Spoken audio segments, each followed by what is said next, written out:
Mi corazón te canta, mi alma te anhela con todas mis fuerzas. Te amo, roca eterna, tú eres mi esperanza, mi gloria, mi fuerza. En valles de sombra te cuidas, eres lumbrera. Tú eres fiel, no me dejarás. De la muerte y me levantarás. En tu palabra puedo confiar. Tú eres fiel, no me dejarás. De la muerte y me levantarás. En tu palabra puedo confiar. Eres fiel.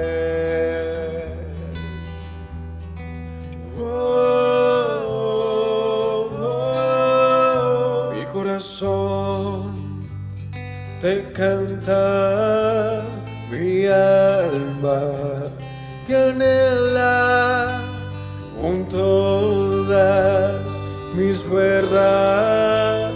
Te amo, roca eterna, tú eres mi esperanza, mi gloria, mi fuerza.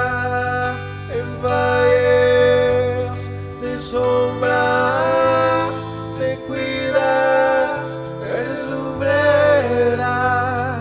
Tú eres fiel, no me dejarás.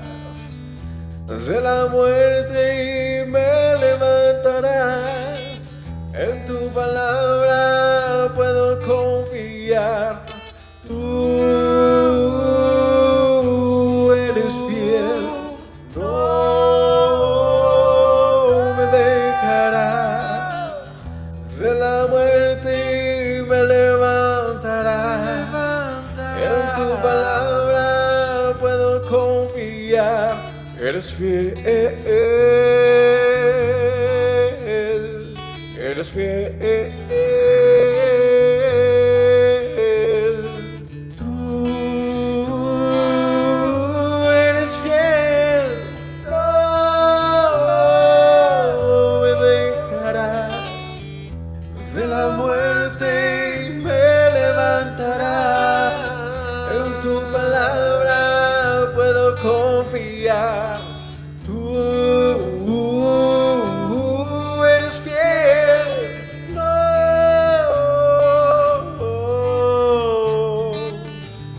De la muerte me levantarás. En tu palabra puedo confiar. Tú no.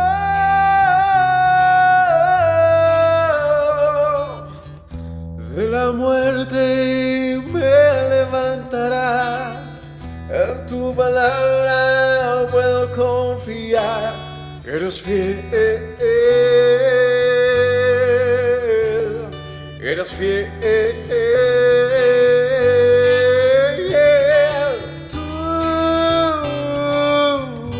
eres fiel, no me dejarás. De la muerte me levantarás. En tu palabra puedo confiar.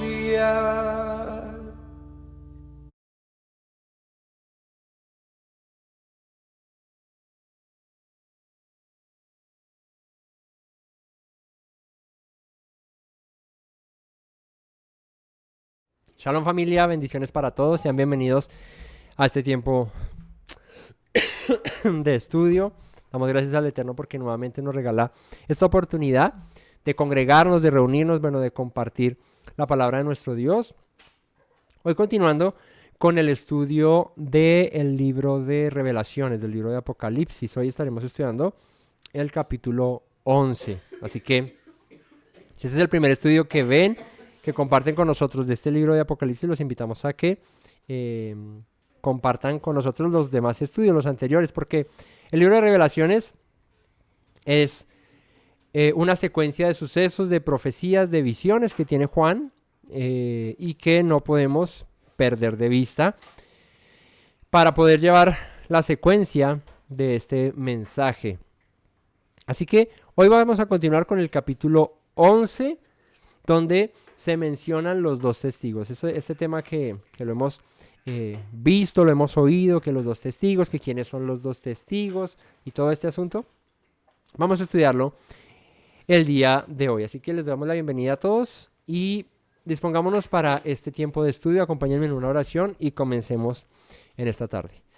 Buen Dios y Padre eterno, te bendecimos, te alabamos, honramos tu nombre, Señor, y te agradecemos nuevamente, Padre, por darnos esta oportunidad, Señor, de venir ante tu presencia, Señor, de reunirnos en torno a tu palabra, Padre, y compartir, Señor, del estudio de las Escrituras, Señor. Gracias, Padre eterno, porque has entregado a nosotros, Señor, la revelación de tu palabra, porque nos has instruido en tus caminos, porque no nos has abandonado, no nos has dejado. Tu palabra siempre ha alumbrado nuestros corazones, Señor, y queremos acercarnos ante ti, Señor, confiadamente sabiendo que tú estás, Padre eterno, y que tus palabras son reales, son vida para nosotros, para el que las busca, Señor. Que hoy tu palabra, al ser predicada, Señor, cumpla ese propósito por el cual tú la envías, Padre, y que podamos comprender, Señor, esos escritos, Señor, que han sido dados aquí como testimonio, Señor, de tus planes, de tus propósitos, de tus tiempos, Señor. Que hoy nuestros corazones estén dispuestos y nuestro oído atento a tu voz, Señor. Gracias por tu palabra, Señor, y por el tiempo que nos permites compartir para escudriñarla, Señor. Bendícenos hoy con sabiduría, con inteligencia, con entendimiento, y danos hoy la oportunidad de redescubrir, Señor, nuevamente, Padre, estos dichos, Padre, que provienen de ti, Señor. Gracias te doy por mis hermanos, por el anhelo, la disposición, el deseo de buscarte, Señor. Aviva en ellos, en todo, Señor, aviva la llama, Señor, de tu Espíritu en nosotros, en nuestros corazones, Padre, para que te sirvamos con diligencia, con prontitud, Padre, para que te busquemos con pasión, Señor. Gracias te doy en esta tarde por los méritos de Yeshua. Amén. Bueno, familia, capítulo 11 del libro de Apocalipsis, del libro de Revelaciones, los dos testigos. Y bueno, para comenzar con o continuar con este capítulo 11, ¿qué fue lo último que vimos en el capítulo 10? ¿Ah? ¿El qué? El rollo. Yo no entendía. Sí, el rollo, vimos un rollo que le dice a Juan que se lo comiera y que cuando se lo comiera, le sería amargo, dulce al paladar, pero amargo en su vientre, ¿no? Que es igual, ¿no? Es la misma visión que tiene Juan, la misma experiencia que tiene Ezequiel en su profecía. Y cierra el capítulo 10 diciendo: entonces tomé el librito de la mano del ángel, lo comí, era dulce a mi boca como miel, pero cuando lo hube comido, amargo a mi vientre. Y él me dijo: es necesario que profetices otra vez sobre muchos pueblos, naciones, lenguas y reyes. ¿Y por qué digo que es importante retomar desde ahí? Porque ¿qué 11? ¿Qué mensaje no, sino qué relación, qué referencia nos rodea la mente cuando hablamos de pueblos, naciones, lenguas y reyes? ¿Toda la tierra? ¿Qué referencia bíblica nos hace pueblos, naciones, lenguas y reyes? No. ¿Ah? ¿Qué le dice a Abraham el Señor? Multiplicaré tu descendencia, ¿cierto? Serán como las estrellas de los cielos en multitud, como la arena del mar, que no se puede contar. reyes y naciones saldrán de ti, le dice el Señor a Abraham, ¿no? ¿Recordamos esto? Es la misma palabra que el apóstol Pablo, no, el apóstol Pablo no, Ananías, el que va y ora por el apóstol Pablo cuando está ciego, ¿cierto? Recordamos ese suceso de Pablo yendo a Damasco, persiguiendo a la congregación de los que seguían al Mesías, y en esta persecución se le aparece el Mesías y lo derriba y queda ciego, y luego entra a la ciudad y dura ciego ahí varios días hasta que un hombre llamado Ananías es llamado por el Espíritu del Señor para que vaya y ore por Pablo. Y la frase que le dice el ángel del Señor a Ananías es: ve, para que ore por Pablo, le dice: ve, porque instrumento me es este para llevar mi nombre entre reyes y naciones, ¿cierto? Ambos de los hijos de Israel. Así que cuando leemos la escritura y aparece esta frase, pueblos, naciones, lenguas y reyes, pues nos debe hacer alusión a la descendencia de Abraham. Entonces, ¿qué es lo que le dice el ángel a Juan? Es necesario que profetices. ¿Qué es profetizar? ¿Proclamar qué? La palabra. ¿Qué hicieron los profetas? Arrepiéntanse, vuélvanse ¿a qué? A los mandamientos. Eso era la profecía, ¿no? Lo que habló Ezequiel, lo que habló Isaías, lo que habló Jeremías. Profetizar era hablar la Torá para que el pueblo se volviese de sus malos caminos. Así que aquí el ángel le dice: es necesario que profetices otra vez sobre muchos pueblos, naciones, lenguas y reyes. ¿Dónde está la descendencia de Abraham? Entre los pueblos, las naciones, las diferentes lenguas y los reyes. Esto nos hace alusión, por ejemplo, al hecho que ocurre en Hechos, ¿no? Con Pentecostés, donde habían judíos de todas las naciones, ¿cierto? Que estaban allí, que hablaban en diferentes idiomas, pero que luego empezaron a entender los unos a los otros en su propia lengua. Dice: ¿cómo es posible que podamos entender en la lengua en la que hemos nacido? Si estos son medos, pardos, elamitas, de las regiones más allá de Cirene, de no sé qué. Todos estos judíos piadosos que habitaban en Jerusalén, de Capadocia, del Ponto, de Asia, Bitinia, bueno, de todos esos lugares. Así que el mensaje a Juan es: aún es tiempo de que prediques, de que hables, para que se vuelvan muchos. No es necesario que profetices. Cuando relacionamos profecía con lo que dice la Escritura, es: envía palabra para que se vuelvan de sus malos caminos. Porque los profetas todo el tiempo hicieron eso. Si tú lees a Isaías, si tú lees a Jeremías, si tú lees a Ezequiel, a Oseas, a Joel, a Amós, a Abdías, todos los profetas llevaron un mensaje de arrepiéntanse y conviértanse de su mal camino. Ya sea que se lo llevaran a las tribus dispersas en el norte, a las tribus de Israel, Efraín en el norte, o ya fuera que se lo llevara a Judá en el sur.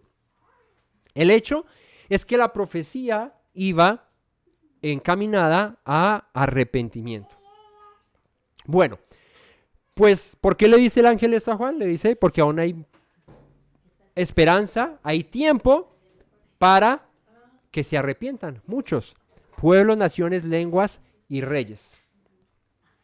Entonces, verso 1 del capítulo 11, entonces me fue dada una caña semejante a una vara de medir, y se me dijo: levántate y mide el templo de Dios y el altar y a los que adoran en él. Y aquí sucede un suceso, un acontecimiento, un evento. Acontece un acontecimiento, y le pide a Juan que tome una caña, como una vara de medir, o sea, haz de cuenta, hoy sería como una regla, el metro, y que empiece a medir el templo de Dios y el altar y a los que adoran en él. Si Juan, viendo esta visión, recibiendo este mensaje, conoce la Escritura, ¿en dónde hay otro pasaje en la Escritura donde a alguien se le pida medir? Al igual que a Juan, a Ezequiel. Vamos a revisar ese pasaje. Está en Ezequiel 40, capítulo 40 del libro de Ezequiel. ¿Qué ve Ezequiel en el capítulo 40? ¿Qué visión ve? El templo. ¿Pero qué templo ve Ezequiel? El templo de Jerusalén. ¿Cuál? ¿El primero? ¿Será? ¿El segundo? ¿Será? ¿El último? ¿Será? Ezequiel, parémonos un momento en la vida de Ezequiel. ¿Quién es Ezequiel? Un profeta, sí, muy bien. Pero ¿en qué época profetiza Ezequiel? ¿En qué época profetiza Ezequiel? No.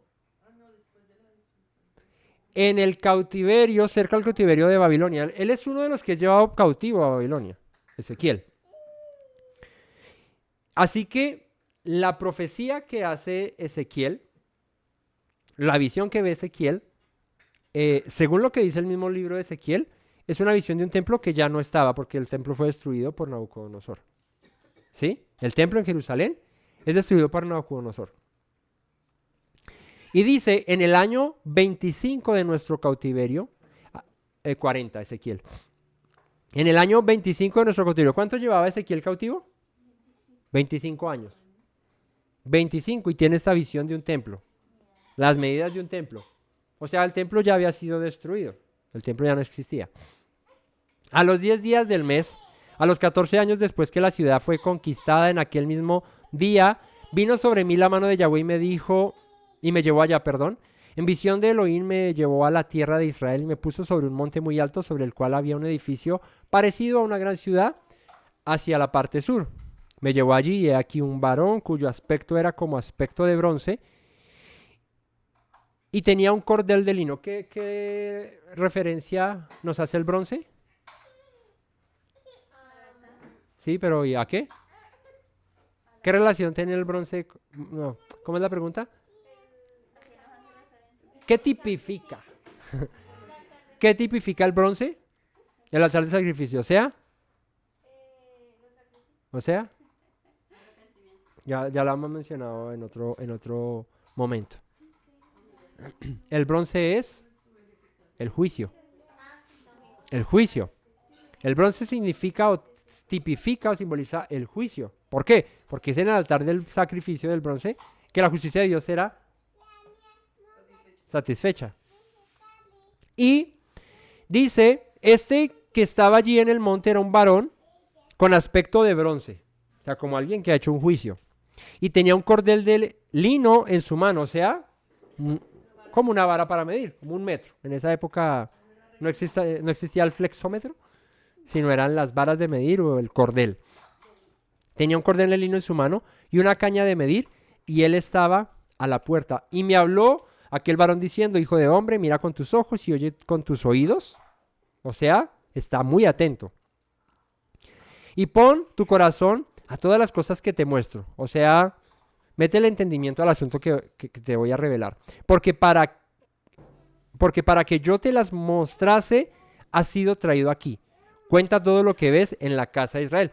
Y he aquí un muro fuera de la casa, y la caña de medir que aquel varón tenía en la mano era de 6 codos, de a codo y palmo menor, y midió el espesor del muro de una caña y la altura de otra caña. Bueno, aquí empieza a dar las medidas de un templo. Y dice cuánto medía el muro, cuánto medía la puerta, cuánto medía la pared, cuánto medía esto, aquello. Dice, por ejemplo, que la caña de medir que él tenía era de 6 codos y palmo menor. ¿Cuánto es un codo? 45 centímetros. El codo normalmente se mide desde la punta del dedo medio hasta el codo. Eso es un codo. Desde el anular, desde el dedo medio hasta el codo, eso es un codo. Y pues es una medida, digamos que estándar. ¿Sí? 45 centímetros. ¿No? Pues en mi caso de pronto sean 50, pero en un caso regular y en la medida estándar son 45 centímetros. Así que dice que la caña de medir que tenía aquel varón medía 6 codos y un palmo menor. ¿Cuántos son 6 codos? 6 por 4, 24, y 6 por 5, 30. O sea, 2,70. 2 metros con 70 centímetros. Eso es lo que medía la caña. Y con esa medía. En esa época no había que el de cada metro, que el de 100 metros, que el de 10 metros. No. Había uno de 2,70. Y empieza a ver las medidas. Entonces, vean el capítulo 40 de Ezequiel, que ya lo hemos estudiado verso a verso. y ahí estudiamos esto. Pero a lo que voy es que a Juan le pasa algo similar. Y le dice, levántate y mide el templo de Dios y el altar y a los que adoran en él. O sea, tiene una visión Juan de un templo que puede ser que fuera el de Jerusalén, pero lo más probable es que ya no existiese el de Jerusalén. Por lo que la situación de la escritura del libro de Juan pues es posterior incluso. Juan es un hombre que, como Ezequiel, fue exiliado de su pueblo, de su nación. Juan ve esto, profetiza esto, escribe esto desde Patmos, una isla donde llevaban presos, ¿cierto? A que trabajaran, si no estoy mal, en minas de carbón, que les había mencionado yo. Ezequiel tiene la visión del templo y de la medición y todo esto. ¿Desde dónde? Desde Babilonia, cautivo. Entonces, digamos que en similitudes que podemos encontrar aquí, ambos están en una misma situación. De hecho, las visiones que tiene Juan en el libro de Revelaciones son muy similares a las que tiene Ezequiel, ¿cierto? Que los 4 seres vivientes, que no sé qué, que que esto, que aquello. Es muy similar a lo que ve Ezequiel, lo que ve Juan en Revelaciones. Así que hay que entender al libro de Ezequiel, al profeta Ezequiel, para poder entender mejor el libro de Revelaciones, lo de Juan. Porque Juan cita a Ezequiel. Entonces, levántate y mide el templo de Dios y el altar y a los que adoran en él. Entonces puede estar hablando de un templo que se reconstruiría, un templo que se haría de estas medidas que menciona, por ejemplo, el libro de Ezequiel, porque ya no existía templo cuando Ezequiel tiene esto. Y luego dice, pero el patio que está fuera del templo, déjalo aparte y no lo midas, porque ha sido entregado a los gentiles y ellos hollarán la ciudad santa 42 meses. Hay una diferencia entre esto y lo que ve Ezequiel, y es que en la visión de Ezequiel no se menciona algún patio que es pisoteado por gentiles. Aquí menciona, mide todo menos el patio que está afuera, porque ese ha sido entregado a los gentiles para que lo hollen. ¿Qué es hollar? Lo pisoteen. Dice la ciudad santa. Y dice que ese tiempo de pisotear los gentiles aquel lugar es de 42 meses. Démosle un poquito más de contexto. El capítulo el capítulo 40 de Ezequiel precede a los capítulos. No, el 40 precede a los capítulos 38 y 39. ¿Sucede? Yo dije precede. ¿Precede es antes? ¿Y sucede? Ah, bueno. ¿Y yo qué dije? Entonces, el capítulo 40 sucede a los capítulos 38 y 39. ¿Qué pasa en el capítulo 38 y 39 de Ezequiel? ¿Qué pasa en el capítulo 38 y 39 de Ezequiel? Amiga, esculquen. La guerra de Gog y Magog. Eso es lo que sucede. Contexto. ¿Qué es la guerra? ¿Qué es la guerra de Gog y Magog? La guerra de Gog y Magog. Ezequiel lo describe en el capítulo 38 y 39. Dice que Gog es un líder de una tierra que se llama Magog. Eso es lo que dice Ezequiel. Y esto generalmente se entiende como unas naciones al norte de Israel que se levantan en contra de Israel. Ezequiel 38:2 dice, hijo de hombre, pon tu rostro contra Gog en tierra de Magog, príncipe soberano de Mesec y Tubal, y profetiza contra él. Luego le dice, di, así ha dicho el Señor Yahweh, he aquí yo estoy contra ti, oh Gog, príncipe soberano de Mesec y Tubal, y te quebrantaré y pondré garfios en tus quijadas y te sacaré a ti y a todo tu ejército, caballos y jinetes y todo equipado, de todo, en todo equipados, gran multitud con paveses y escudos, teniendo todos ellos espada. Ok. Y bueno, ahí desarrolla toda la profecía de lo que iba a acontecer acá. ¿Cuál es esa guerra de Gog y Magog? ¿Qué es lo que sucede en la guerra de Gog y Magog? Lo que sucede ahí son naciones que se levantan en contra de Israel, ¿cierto? En contra de la nación de Israel, pero que el Eterno permite hasta cierto punto, porque luego dice que Él viene y rescata a su pueblo. En lo que menciona Ezequiel, está la guerra así en todo su furor, y de repente llega el Señor y un terremoto y acaba con Raimundo y todo el mundo, y libera a su pueblo de la opresión de sus enemigos. Entonces, esta profecía puede hacer referencia a naciones que se levantan contra Israel para invadirla, ¿sí? Para tomar control de ella. En un momento en el que Israel está tranquilo y está seguro, está confiado, vienen naciones que se entiende con naciones del norte y seguramente haciendo referencia a pueblos árabes que se levantan contra la nación de Israel. Pero en medio de esta guerra, el Señor interviene, confunde las tropas que se han levantado contra Israel, las destruye a través de desastres naturales, entre ellos terremotos y esas cosas, para acabarlos. Eso está en Ezequiel 38, 19 al 23. Luego el Señor derrota a Gog y a sus aliados y dice que los cadáveres y todo lo que quedó fueron devorados por las aves y por las bestias del campo. Ezequiel 39, 4 al 5.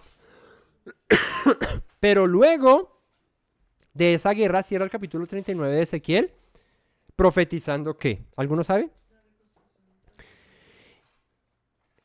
Lo que dice Ezequiel 39, 21 en adelante. Pondré mi gloria entre las naciones y todas las naciones verán mi juicio que habré hecho y mi mano que sobre ellos puse.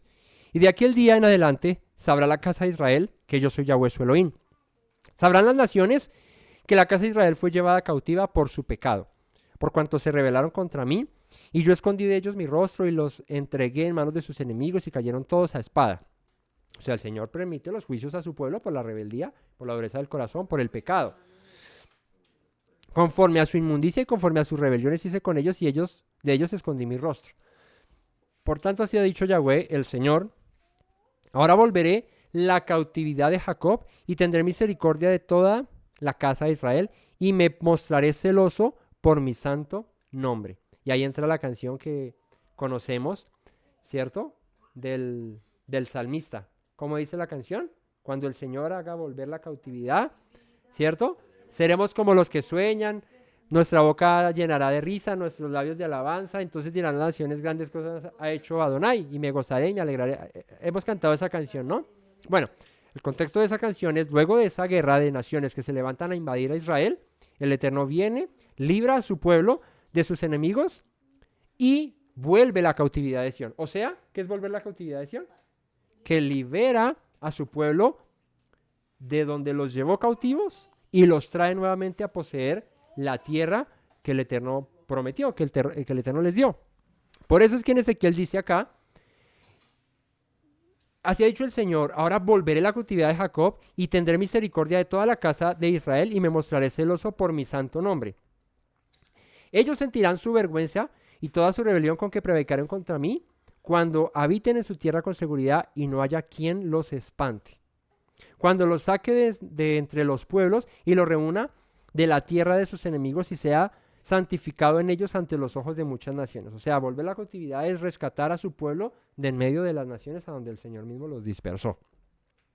Y sabrán que yo soy Yahweh su Elohim, cuando después de haberlos llevado al cautiverio entre las naciones los reúna sobre su tierra sin dejar allí a ninguno de ellos. ¿Qué quiere decir eso? Que cuando el Señor reúna a su pueblo, ninguno de los de su pueblo se perderá. Ninguno quedará olvidado. A todos los traerá con seguridad a su tierra, a su hogar, al lugar que el Señor le prometió un día a Abraham. Dicen, y esconderé más de ellos mi rostro, porque habré derramado de mi espíritu sobre la casa de Israel, dice Yahweh el Señor. Así que, luego de esta guerra, que es la guerra del final de todo el asunto, ¿no? Un Israel que está tranquilo, que está confiado y de repente se levantan todos los pueblos, las naciones contra él y el Señor interviene y destruye a los enemigos de Israel para devolverle a su pueblo el dominio y la potestad sobre esta tierra donde el Señor gobernará, reinará, ¿cierto? Habrá juicio y justicia en la tierra y como dice la canción, es que yo relaciono muchos pasajes con canciones. Hay un cantante, no recuerdo cómo se llama, y él compuso varias canciones con los nombres del Señor. Y entonces estaba el nombre de Yahweh Sabaoth. Y él cantaba Sabaoth, Sabaoth, Sabaoth, Yahweh Dios de los ejércitos. ¿Sí? ¿Han escuchado esa canción? Esa, sí, son viejitas. Y en esa canción menciona esto de ser librado de sus enemigos el pueblo por la mano del Señor. Entonces, hay un tiempo en el que dice la Escritura, será entregado a los gentiles y lo hollarán la santa ciudad durante 42 meses. Y aquí entra este tiempo, 42 meses, que no es más que 3 años y medio. Pues 42 lo divides entre 12 y te da 3.5, o sea, 3 años y medio. 3 años y medio en el que según esto, los gentiles hollarán, pisotearán, harán hasta para vender. Pero luego de terminado este tiempo, según Ezequiel, el Señor vendrá y destruirá a sus enemigos y devolverá la gloria de Israel. Por amor a mi nombre, dice el Señor en Ezequiel, ¿cierto? Aunque lo hace por amor a su nombre, porque dice, ellos sentirán vergüenza. O sea, yo los traeré y morarán seguros, y el pueblo sentirá vergüenza. ¿Por qué? Pues imagínate, todos los cabezones que fuimos y el Señor viene y nos libera y nos da otra vez la tierra y nos hace vivir confiados, tranquilos. Qué pena, Señor, la embarramos. Llevarán la vergüenza por su extravío, ¿no? Leímos en Ezequiel. Ok, verso 3. ¿Hasta ahí me siguen? Y daré a mis 2 testigos que profeticen por 1270 días vestidos, 60 días vestidos de cilicio. 1260 días es lo mismo que 42 meses. O sea, 3 años y medio. Coge 1260 días, divídelo entre 30, perdón, que es un promedio de lo que dura un mes, y te da 3.5. Igual, 3 años y medio. Así que los dos números que se mencionan acá son la misma cuestión. Entonces no nos perdamos de que 1200 y que 42 meses, en realidad son 3.5 años, 3 años y medio. Y dice entonces, daré a mis 2 testigos que profeticen por 1260 días vestidos de cilicio.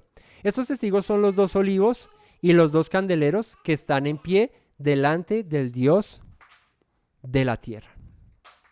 Y aquí entonces viene el asunto de la interpretación. ¿Quiénes son estos 2 testigos? Y hace referencia a algo que ya se ha dicho en la escritura antes. Estos 2 testigos son los 2 olivos y los 2 candeleros que están en pie delante de Dios, del Dios de la tierra. ¿Qué son los 2 olivos? ¿Qué son los 2 candeleros? Si volvemos al principio del libro de Revelaciones,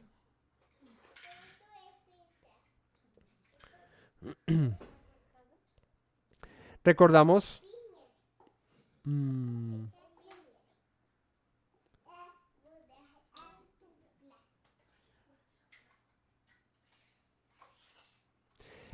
que le dijo el ángel a Juan en el principio de Revelaciones, en el capítulo 1 al final, acerca de que eran las 7 estrellas y los 7 candelabros o las 7 lámparas.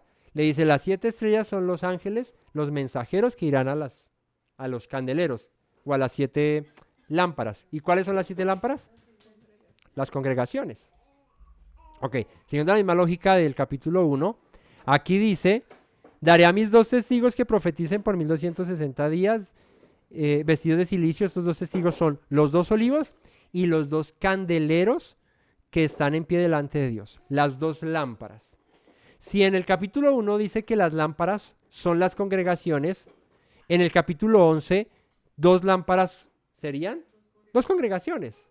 No hay que hilar muy delgado para comprender porque ya está dicho. Ahora, ya lo ha mencionado en otra ocasión interpretando acerca de las lámparas, de los candelabros, quiénes eran. Y los 2 olivos, pues aquí hace referencia a otra profecía, ¿no? ¿Cuál profecía? La del profeta Zacarías. Vamos a Zacarías 4. Zacarías 4 habla muy similar a lo que Juan ve aquí en el capítulo 11 de Revelaciones. Volvió el ángel que hablaba conmigo y me despertó como un hombre que es despertado de su sueño. ¿Sí? Como esta tarde que me quedé dormido y mi esposa me dijo, amor, despiértate ya. ¿Cómo se despierta uno cuando lo despiertan? Asustado, ¿no? Pues como me despertaste tú, me asusté. ¿Cierto? Porque me moviste así como te cogió la noche y yo me desperté así asustado, como acelerado.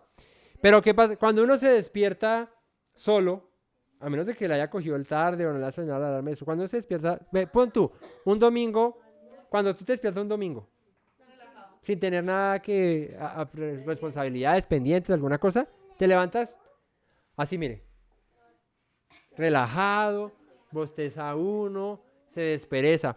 Pero cuando lo despierta alguien a uno se despierta asustado, ¿no? Como, oye, pilas que te quedaste dormido, pum.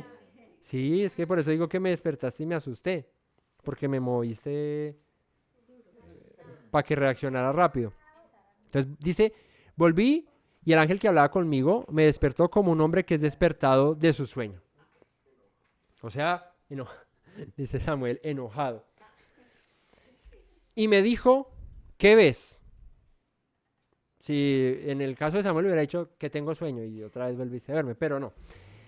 Me dijo, ¿qué ves? Y respondí, he mirado y aquí un candelabro, todo de oro, con un depósito encima y 7 lámparas encima del candelabro y 7 tubos para las lámparas que están encima de él. O sea, ¿qué vio? Una menorá. Eso es una menorá, un candelabro con 7 lámparas.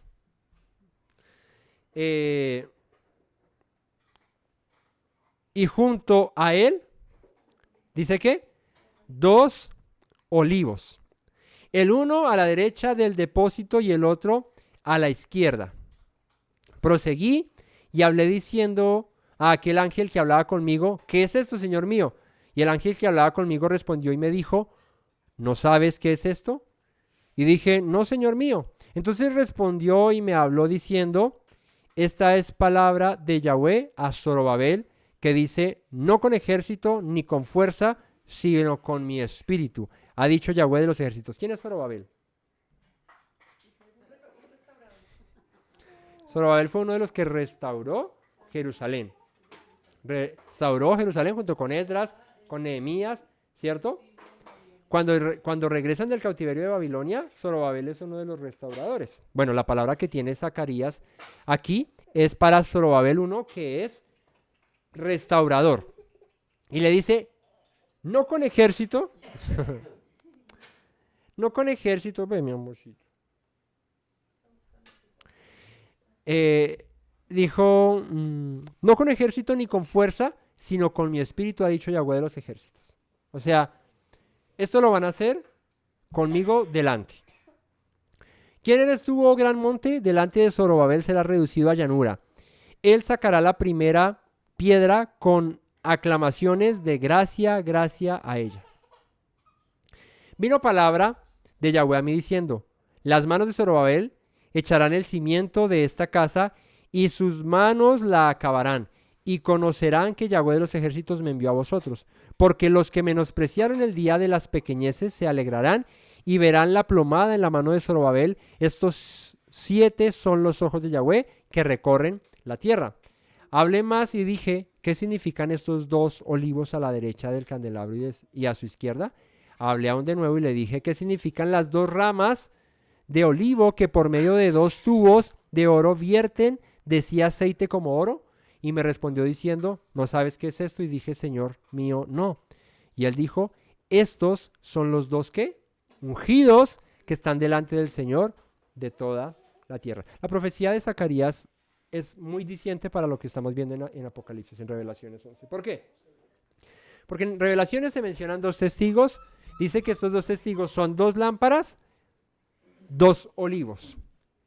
En Zacarías se menciona los dos lámparas y los dos olivos, ¿no? De los cuales se dice uno de ellos es Zorobabel, uno que hace la labor de restaurar, ¿cierto? Y dice también que los dos olivos, de ellos salen dos ramas que vierten aceite, ¿cierto? Decía aceite como oro. Y le pregunta, ¿y qué son estas dos ramas? Y le dice el Señor a Zacarías, estos son mis dos ungidos. Fíjate, ¿qué es el olivo? Bíblicamente, Israel. Israel es el olivo. Pero ¿qué pasó con el olivo? No, ¿qué pasó con el olivo? Que de un olivo principal terminaron dos olivos. Cuando se separa Israel en dos naciones, se vuelven dos olivos. ¿Cuáles? Uno cultivado y uno silvestre. Uno natural y uno silvestre. Pero dice aquí que de estos dos salen dos ramas. ¿Esto qué simboliza? Dos remanentes. O sea, no es todo el olivo, sino como dos ramas que salen de ahí. Estas vierten aceite como oro, dice. O sea, tienen algo preciado que contar, que decir, estas dos ramas, ¿no? ¿Cuáles son las dos ramas? ¿Cuáles son los dos olivos? El cultivado y el silvestre, Judá e Israel. Judá, un olivo cultivado, preservado por el Señor allí, en la ciudad santa, en la tierra santa, con la Torá, teniendo la instrucción del Señor. Y otro que se volvió silvestre porque al ser llevado a las naciones, ¿cierto? Se mezcló. Pero de ellos salen dos ramas, ¿no? Que si lo comparamos con lo que está diciendo Juan aquí en el libro de Apocalipsis, estaríamos hablando que los dos testigos son dos remanentes, dos congregaciones, porque aquí menciona candeleros, que para Juan los candeleros, según lo que dice Juan 1:20, son las congregaciones, ¿cierto? Serían dos congregaciones, dos pueblos, un olivo natural, un olivo silvestre, dos olivos, que sirven de testigos ¿para qué? Para predicar durante esos 3 años y medio. ¿Cómo es la predicación de estos dos olivos? Vestidos de cilicio. ¿Qué significa el cilicio? ¿Qué representa el cilicio? El cilicio era una manera de vestir cuando había luto. Cuando había una pérdida grande, cuando había luto, se vestían de cilicio. ¿Cómo es el cilicio? Es una ropa áspera, ¿sí? O sea, no es, ya no te pones silicio y te pusiste la seda, el algodón, perchado, no. Es una ropa áspera que causa, aparte del sufrimiento que ya estás llevando, una molestia de incómodo en tu cuerpo, para que el luto sea, digamos que más profundo, si se quiere. Entonces, cuando dice la escritura, y se vistió con luto y ceniza, cuando Job, digamos, rasgó sus vestiduras y todo por lo que le había acontecido, esto es señal de duelo, de tristeza, de un profundo dolor. ¿Cierto? ¿Ah? Ah, sí. David cuando se le muere, antes de que se muera su hijo, él se viste de luto, de cilicio y todo esto, y llora la enfermedad de su hijo y todo eso, ¿no? Bueno, pues cuando muere dice, ya me quito todo y sigo adelante, porque pues ya muerto, ¿qué puedo hacer? No puedo llorar por él. Entonces, ¿a qué voy? Aquí la predicación de los dos testigos va a ser una predicación de lamentación para que haya arrepentimiento, para que haya luto, para que haya dolor y verdaderamente un genuino arrepentimiento. A lo largo de la historia se ha mencionado acerca de los dos testigos, o a lo largo de la costumbre y la tradición, pues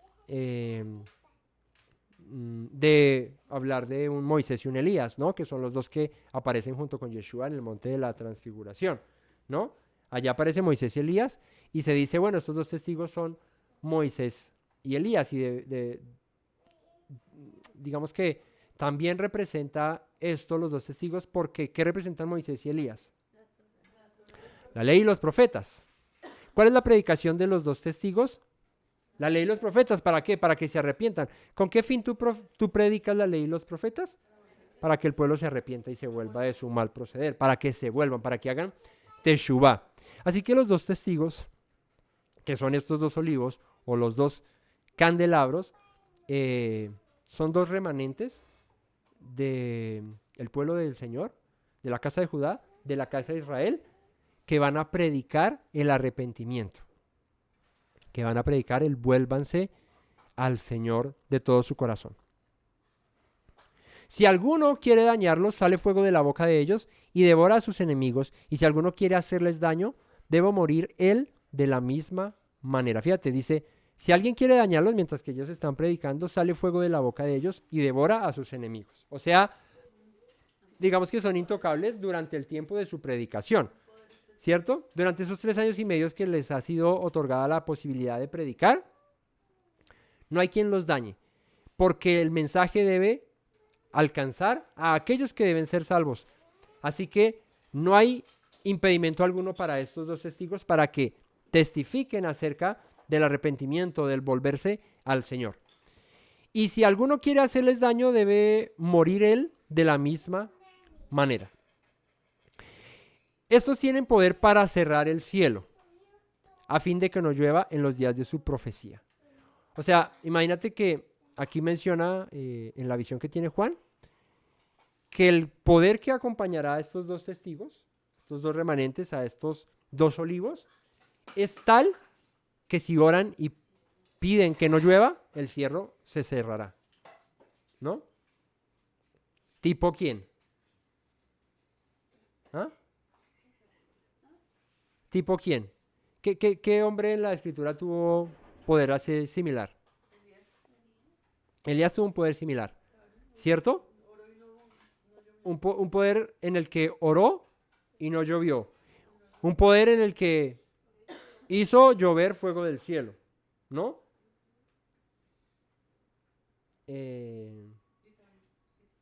Y esto, dice, es otorgado a estos dos testigos. Un poder tal, capaz de cerrar el cielo a fin de que no llueva durante los días de su profecía. O sea, si es necesario para que crean, entonces que no llueva y no vuelve a llover durante este tiempo, ¿cierto? El propósito de esto es que vengan al arrepentimiento aquellos que aún no han creído, aquellos que aún andan vagando en su necedad, en su terquedad, en la dureza de su corazón. Cuando el Señor hace este tipo de milagros es para que creamos, ¿no?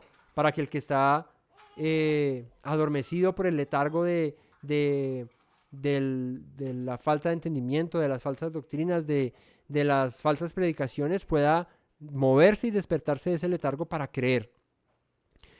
Dice, y tienen poder sobre las aguas para convertirlas en sangre. ¿Quién más tuvo poder como estos? Moisés.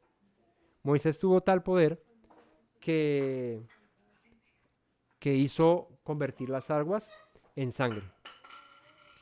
Para herir la tierra con toda plaga cuantas veces quiera. Y esto también lo tuvo Moisés, ¿no? Recordamos a Moisés en Egipto.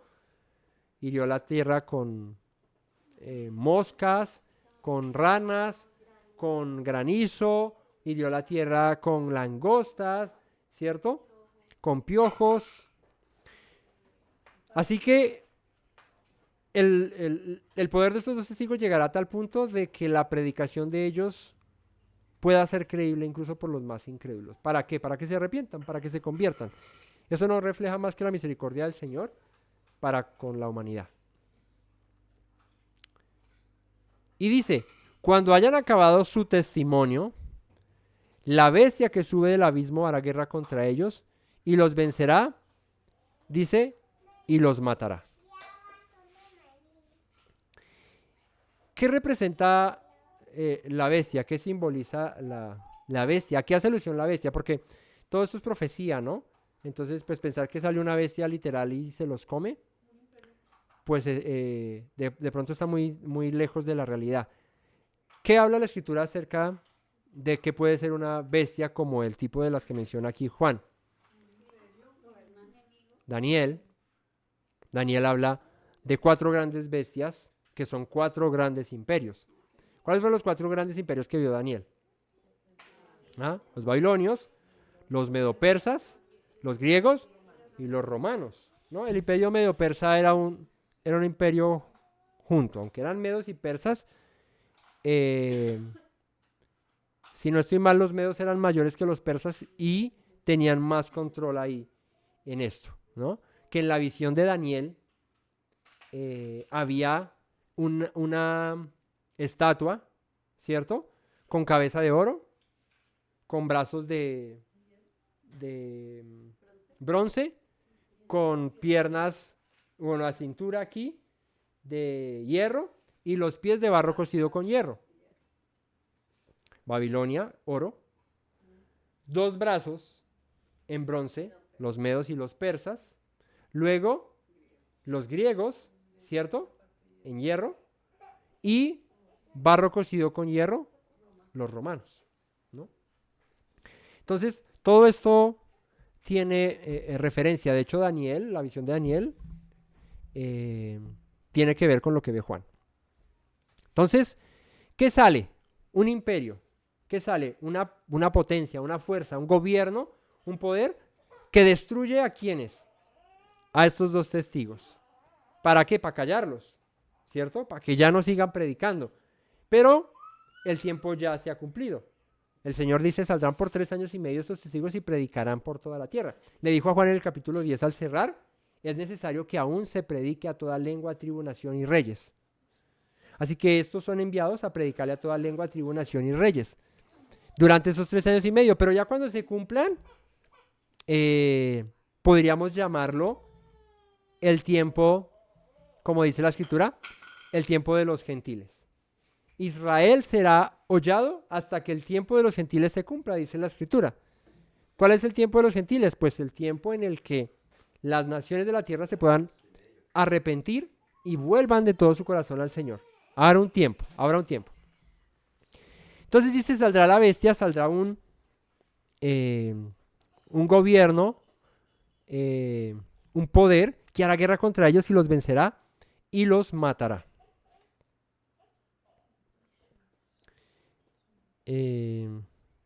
Como ve Daniel 7:21, veía como ese cuerno hacía guerra contra los santos y los vencía. Daniel hace referencia a este imperio como un cuerno pequeño, ¿no?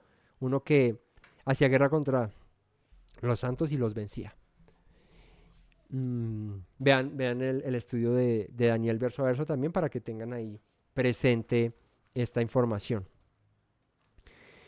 Y sus cadáveres estarán en la plaza de la grande ciudad, que en sentido espiritual se llama Sodoma y Egipto, donde también nuestro Señor fue crucificado.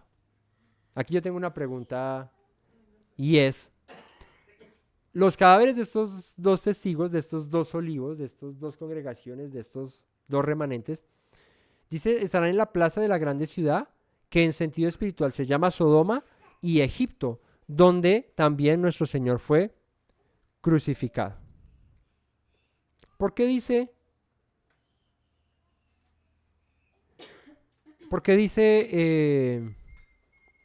Juan, aquí en la visión que tiene, que la ciudad en donde fue crucificado nuestro Señor, está hablando de Yeshua, ese es Sodoma y Egipto? Si Yeshua fue crucificado, ¿en dónde? En Jerusalén. Ok. ¿Por qué la llama Sodoma y Egipto? ¿Qué representa Sodoma? Sodoma representa el pecado libertino, extremo. Entonces eso es lo que representa Sodoma. el libertinaje. O podemos ver Génesis 19, 24 al 25, donde menciona que la ciudad estaba totalmente perdida en su pecado. ¿Y qué representa Egipto? ¿Ah? En el pueblo de Israel, para Israel, ¿quién fue Egipto? Un opresor, la esclavitud, ¿no? Así que, ¿por qué dice? Sus cadáveres estaban en la plaza de la grande ciudad, que en sentido espiritual se llama Sodoma, pecado, libertinaje, y Egipto, opresión, donde también nuestro Señor fue crucificado. ¿En qué se convirtió Jerusalén? ¿Ah? ¿En qué se convirtió la ciudad de Dios? El lugar que Él escogió. Se convirtió en eso. En una ciudad apóstata que iba en contra de la voluntad del Señor, que se pervirtió, que se dañó, ¿no? Que se desvió, que dejó que el pecado cogiera rumbo, que cogiera dominio, control, y se volvió una ciudad pecadora, ¿sí? Que se rebeló en contra del Señor. Entonces ahí es donde cobra sentido que mencione en sentido espiritual es Sodoma y Egipto, porque pues esa es la realidad del asunto, donde también nuestro Señor fue crucificado. Ahí es donde entendemos la relación en que, porque dice que Yeshua fue crucificado en Sodoma y Egipto, pues no, es que Jerusalén se había convertido en eso, ¿no? Dice, y los de los pueblos, tribus, lenguas y naciones verán sus cadáveres por 3 días y medio y no permitirán que sean sepultados. Así que todos verán el testimonio de estos testigos durante 3 días y medio. Y esto pues hace referencia a los mismos 3 años y medio, a un periodo que el Señor determinó para que este evento suceda. Un momento en el que, si bien se predicará, se anunciará la palabra del Señor durante este tiempo, será para arrepentimiento, será para que se vuelvan al Señor. Pero cuando estos mueran, sus cuerpos, al igual que en su predicación, será, pues no 3 años y medio, sino 3 días y medio expuestos. O sea, como una evidencia de que su predicación fue real, fue genuina, fue una predicación que llevó, que buscó el arrepentirse de las naciones, de los pueblos, para que se volvieran al Señor. Y los moradores de la tierra se regocijarán sobre ellos y se alegrarán y se enviarán regalos unos a otros, porque estos 2 profetas habían atormentado a los moradores de la tierra. ¿Qué hace la Torá y los profetas a aquellos que están alejados de Dios? Atormenta, condena, fastidia. ¿O no pasaba así en tiempos de los profetas cuando eran enviados a Israel en el norte, o a Judá en el sur, a Jerusalén? ¿De qué se que lamentó Yeshua en Mateo 23, 24, cuando dice acerca de Jerusalén? Le dice Jerusalén, Jerusalén, ¿que qué? Que matas a tus profetas y apedreas a los que te son enviados. ¿Cuál era la costumbre de Israel en tiempos de los profetas? Cuando, recuerdan en tiempos de, por ejemplo, de Acab, este rey cabezón que tuvo Israel en el norte. En tiempos del rey Acab, eran tiempos en los que su mujer, ¿cómo se llama la mujer de Acab? Jezabel. Esta mujer persiguió a todos los profetas de Dios para acabarlos, ¿cierto? Tanto así que ¿quién tiene que huir y esconderse? Elías. Y dice Elías que en la cueva estaba ya diciendo, Señor, a tus profetas dieron muerte, nos persiguieron a todos y solo quedo yo. Y el Señor le dice la escritura, ¿y qué le dice la divina respuesta? Me he reservado, ¿qué? 7,000 hombres que no han doblado su rodilla ante Baal. Entonces, la profecía, la Torá, estremece. Cuando tú le dices a alguien, deja de practicar el pecado que estás practicando, porque la Torá condena eso que estás haciendo. Si esa persona tiene un corazón dispuesto, hace teshuvá y se arrepiente. Pero si no, se molesta y dice que fastidio y ojalá te maten. eso es lo que pasó con los profetas que fueron enviados. A Acab le sacaba el mal genio, a Jezabel pues mucho más, y decía, pues la fácil, nosotros somos los reyes, pues acabemos con esta plaga de profetas que quieren aquí decir lo que quieren y nosotros aquí nos sentimos súper bien. A Juan le pasó lo mismo. Juan predicaba acerca del arrepentimiento. ¿Por qué matan a Juan? Porque Juan condenó una situación, Juan el Bautista, ¿no? El primo de Yeshua. Condenó una situación que estaba pasando con Herodes. ¿Por qué? Porque el que estaba reinando había tomado la esposa de... No, la esposa de su hermano, ¿no era? Mató a su hermano y se quedó con su esposa. ¿Cierto? ¿Fue así? Sí. ¿No? Bueno, me corrige. No, creo que lo mató. O se la quitó. El asunto fue que Juan condenó eso. Y pues a este no le llamó la atención, no le gustó. Y le dice a la esposa, ¿y qué quieres de regalo? Y le dice, ay, una cabeza. ¿Una cabeza de cerdo? No, una cabeza de Juan en un plato aquí. Entonces, la manera más fácil de quitarse el problema de los profetas era acabándolos, exterminándolos, ¿no? Cuando la Torah empieza a causar escozor, lo más probable es que te levantes y te vayas, o te molestes y no vuelvas. ¿Por qué? Porque lastimosamente la Torah es como espada de doble filo que penetra hasta lo profundo. Y al penetrar hasta lo profundo discierne los pensamientos, las intenciones del corazón, nos expone. O sea, no es porque el predicador quiera exponer, sino porque la misma Torah expone. Juan predicaba con amor, pero decía arrepiéntase y conviértase. Sí. ¿Por qué? Porque nos estremece lo profundo de nuestra comodidad. ¿Cuál es la comodidad del hombre? El pecado. Eso es lo que produce. Entonces, cuando estos dos testigos mueren, dice que empezaron todos a celebrar. ¿Por qué? Porque cuando ya no hay profecía, cuando ya no hay Torah, cuando ya no hay instrucción de arrepiéntanse y vuélvanse, pues cada uno en su locura vive sin que haya quien te contenga.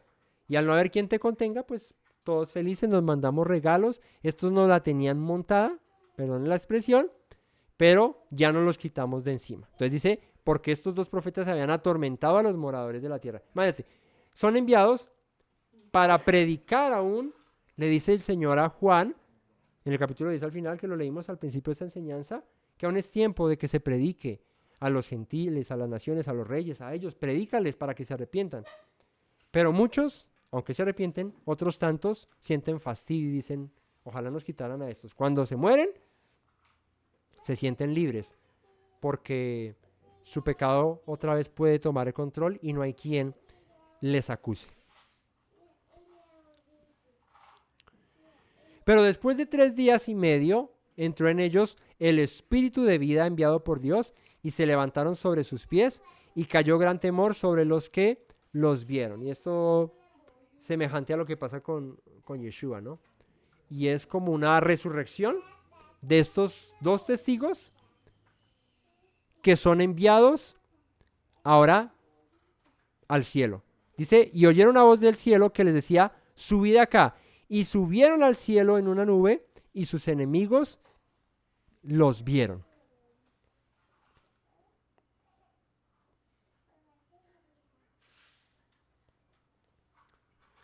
Y en aquella hora hubo un gran terremoto, y la 10ª parte de la ciudad se derrumbó, y por el terremoto murieron en número como 7,000 hombres. Y los demás se aterrorizaron y dieron gloria a Dios del cielo. El segundo ay pasó, he aquí, el tercer ay viene pronto.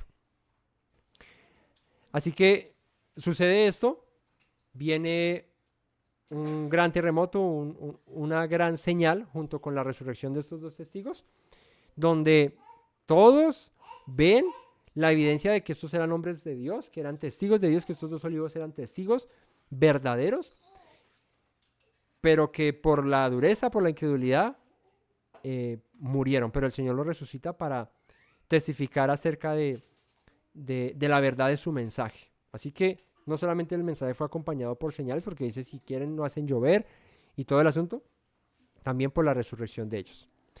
Y dice que pasa el segundo ay y viene el tercer lamento. Y ahí es cuando dice acá, y el séptimo ángel tocó la trompeta, y hubo grandes voces en el cielo que decían: los reinos del mundo han venido a ser de nuestro Señor y del Mesías, y Él reinará por los siglos de los siglos.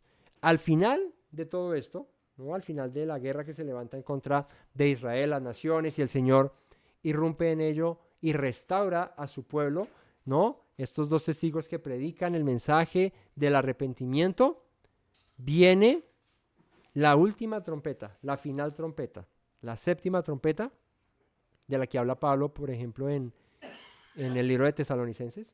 El último llamado, donde se proclama: el Señor es Señor del mundo y reinará por los siglos de los siglos. Y los 24 ancianos, dice que estaban sentados delante de Dios en sus tronos, se postraron sobre sus rostros y adoraron a Dios, diciendo: te damos gracias, Señor Dios Todopoderoso, el que eres y que eras y que has de venir, porque has tomado tu gran poder y has reinado.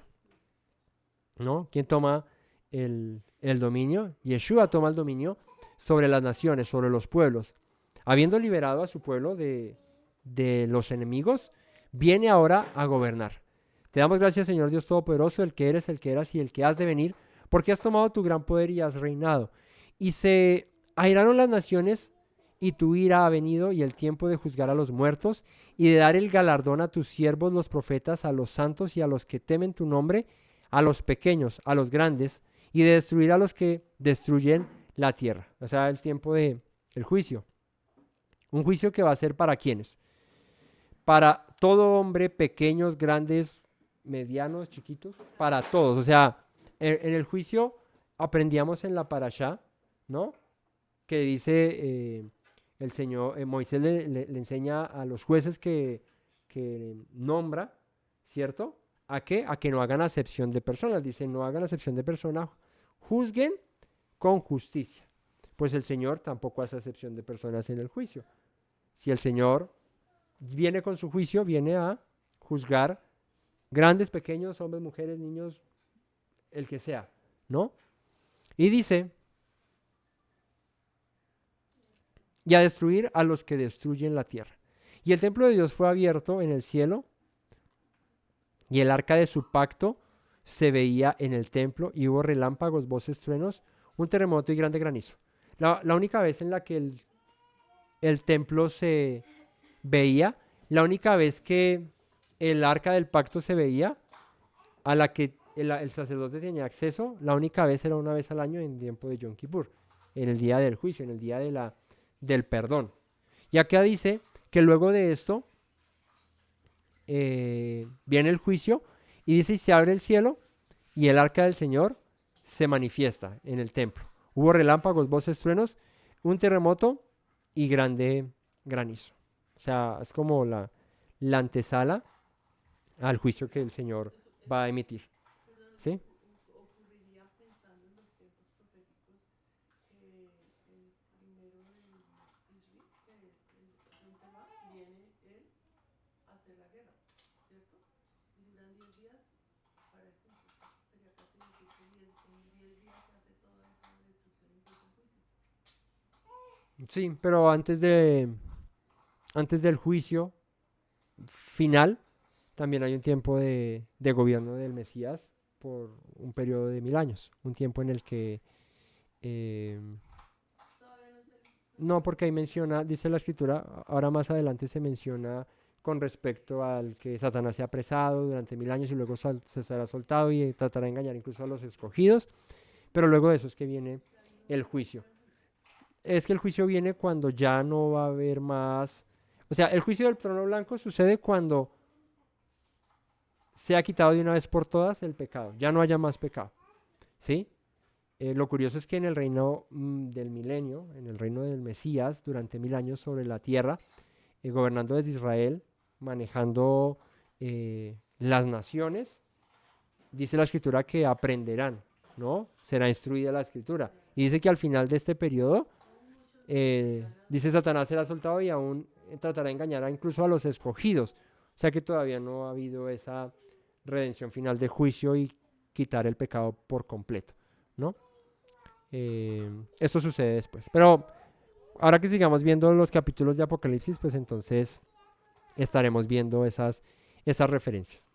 El punto aquí de la enseñanza, y con esto terminamos, es acerca de los dos testigos. El mensaje aquí importante fueron los dos testigos, los dos olivos, los candelabros, que son dos remanentes, ¿cierto? Dos ramas como las que vio el profeta Zacarías, que leímos en Zacarías, ¿no? De los dos olivos salían dos ramas de las cuales brotaba aceite como oro, y que su propósito es testificar con cilicio, con ropa de luto, de dolor, de arrepiéntanse, mientras que Israel está siendo pisoteado por las naciones. Hay un tiempo de arrepentimiento que el Señor todavía permite para que muchos vuelvan al Señor. Familia, que el Señor les guarde, les bendiga. Gracias por compartir con nosotros de este estudio más.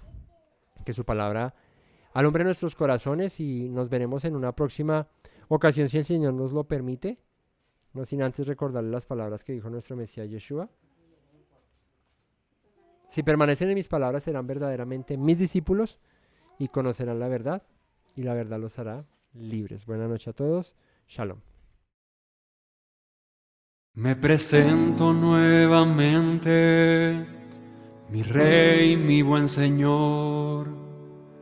Mis pasos se han desviado, necesitan dirección.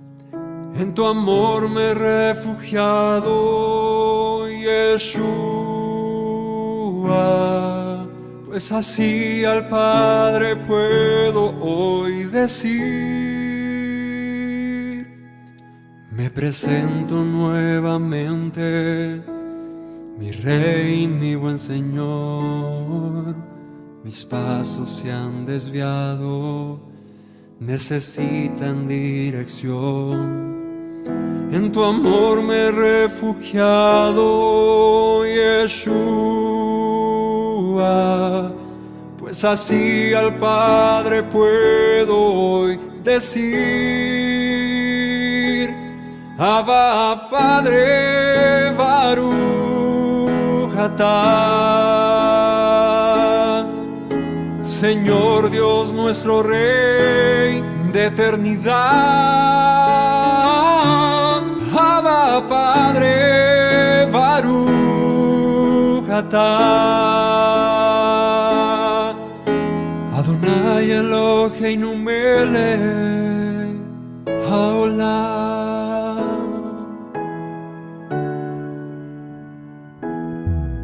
Me presento nuevamente, mi Rey, mi buen Señor. Mis pasos se han desviado, necesitan dirección. En tu amor me he refugiado, Yeshua, pues así al Padre puedo hoy decir. Me presento nuevamente, mi Rey, mi buen Señor. Mis pasos se han desviado, necesitan dirección. En tu amor me he refugiado, Yeshua,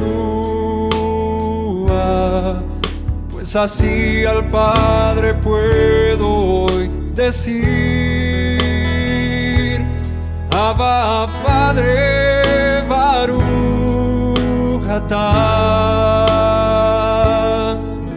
Señor Dios nuestro Rey de eternidad. Abba, Padre, Baruch atah, Adonai Eloheinu melech haolam. Diste tú